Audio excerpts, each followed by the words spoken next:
Nirmal RDO కార్యాలయం ఎదుట సర్వశిక్ష అభియాన్ ఉద్యోగులు చేపట్టిన నిరసన దీక్ష 14వ రోజు కొనసాగింది.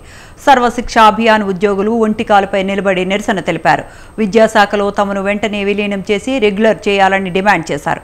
ఈ వెట్టి చాకరీ, శ్రమ దోపిడీ నుండి ఉద్యోగులకు విముక్తి కల్పిస్తూ రాష్ట్ర ప్రభుత్వం ఇచ్చిన హామీలు వెంటనే అమలు చేయాలన్నారు.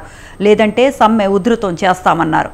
స్పష్టమైన హామీ వచ్చే వరకు దీక్షా శిబిరాలలోని టెంట్లను తీసేది లేదని ఆందోళనకారులు అన్నారు.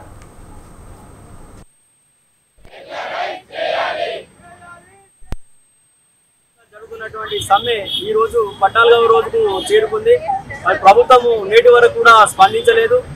14వ రోజు ఈ రోజు నిర్మల్ జిల్లాలో పనిచేస్తున్నటువంటి సమగ్ర శిక్ష ఉద్యోగులందరూ కూడా ఒట్టికాలిపై నిల్చొని తమ యొక్క నిరసనను ఈ ప్రభుత్వానికి తెలియజేయడం జరిగింది.